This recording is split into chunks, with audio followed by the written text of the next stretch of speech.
The area of southern Arabia is a land filled with a lot of diversity in many regards. For example, while the main language might be various dialects of Arabic, there are also several lesser, smaller South Semitic languages that are spoken in the area of southern Arabia, such as Bothari, Harsusi, Hobyut, Mehri, Sahri, and Sukutri, and some others, and a lot of other languages that have died out but were spoken in southern Arabia historically. And there are also a lot of religious diversity as well. The majority of the people in Yemen are Sunnis, but there are also a lot of other religious groups there as well. You have various Shia groups, with everything from the Zaydi Shia, which the current Houthi movement have their power base in, to the Ismaili Shia groups, mostly Musta'ali Ismaili Shia groups, to 12er Shia groups as well. And in Oman, you have the Ibadis as the main Islamic group. And the Ibadis are like the third branch of Islam, distinct from both Sunni Islam and Shia Islam. And this does not even go into the various Sufi orders that have their origin in southern Arabia as well. So the area has a lot of religious diversity with regards to various Muslim groups. But it has not only been Muslim groups historically either. Because historically Yemen used to have a large Jewish minority too, but due to political and historical events associated with certain parts of Middle Eastern history that I do not want to discuss, most Jews in Yemen were forced to leave, but historically Yemen used to have a large minority population of Jews. And in fact, there were old pre-Islamic South Arabian kingdoms, such as the Himyarites, that were actually Jewish too. So Jews were important historically for the region of southern Arabia, and were a significant enough group to have their own Jewish kingdoms there. And speaking about kingdoms and other political entities, Yemen has historically often been fractured in various smaller political entities and not united as one united country. And actually Yemen has been more of a region rather than a country in the past. And the Yemen of today is more of a modern construction, since Yemen has functioned more like Italy or Germany back in the past, when those countries were split into various smaller city-states and duchies and areas of lesser kingdoms. So Yemen has historically often been fractured into various smaller political entities and not united. And these political entities have usually been centered around the major cities of Yemen, such as Adan, Sana'a, Saada, Shibam, and Zabid, and others. And even in rather recent history, you can see the civil war of today, and even further back in the North Yemen civil war in the 60s, how Yemen is a country that is deeply fractured still in many regards. Though the North Yemen civil war was also a result of British colonial politics and other entities interfering in the politics of the area of Yemen. And just one example in a long line of outside political entities and conquerors trying to control or influence Yemen, but ultimately being driven out or failing to actually control the area or gain the influence that they wanted.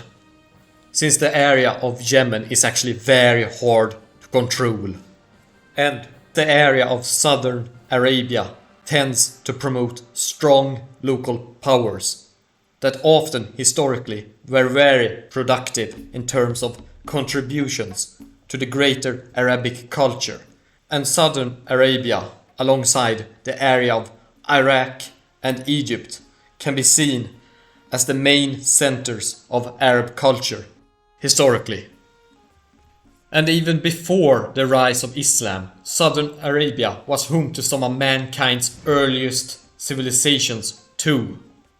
And the area is home to a lot of remnants of settlements and early civilizations coming from both the Stone Age and early Bronze Age. So southern Arabia has had a long history of being settled and producing rich civilizations. And a very, very long history of southern Arabia has mainly been shaped by two factors: the mountains of the area and the richness from the trade coming from the sea and utilizing the resources of the land. Look at the mountain chains here on the map. These are tall mountains, multiple thousands of meters above the sea level. And these mountains help in defending local power, as they help in the defense against those that would want to subjugate local powers in southern Arabia, making centralized control by one large entity hard to achieve, and allowing for a lot of very diverse groups to retain their distinctive nature and their independence between the various mountains. And this partially explains why you have such a diversity of groups in southern Arabia, historically, and even today. Because you have not had a powerful centralized government that could impose their will over the entire area in such a way that they could erase all of this diversity. Because the geography of this region prevented such a thing from happening. At best, you only got nominal control over the area, with very limited de facto control of the entire southern Arabian area. And that control was mostly limited to the major cities that could be more easily occupied by forces. And then you also have the fact that the mountains have a great mineral wealth as well. And there also exist pretty good green areas in the shadows of the mountains, which can be used for agriculture as well, and were used for agriculture. So southern Arabia is an area with a lot of natural resources that could either be used locally or be used for trade. And you have a great richness from the trade on the Arabian Sea that brought great wealth to the area as well. So local resources and trade generated wealth, local wealth, that could be invested into developing local high culture. And for example, historically, a lot of Yemeni cities developed their own distinctive architecture and local traditions of literary productions, cultural productions, and contributions to the greater Arab world historically. And historically, the cities of southern Arabia were centers of culture and refinement. The trade and the mountainous region of southern Arabia created a multitude of local powers and local political entities that could defend themselves against greater powers using the mountainous terrain to their advantage. And it also created several centers of culture and refinement, as well as contributed to the rich tapestry that is southern Arabia, where you have a lot of culturally and religiously distinct local groups in the area, as these groups could develop their own locally distinct identities and differences, and defend themselves against more centralizing, homogenizing forces, as these groups were often tied to or represented in various local powers. And this is the context for the great diversity that exists in the area of southern Arabia. And I hope you found this video interesting.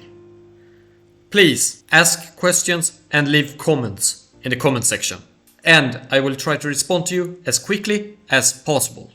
Please do subscribe, as it would help the channel spread awareness about the humanities. اشتركوا بالقناة من فضلكم.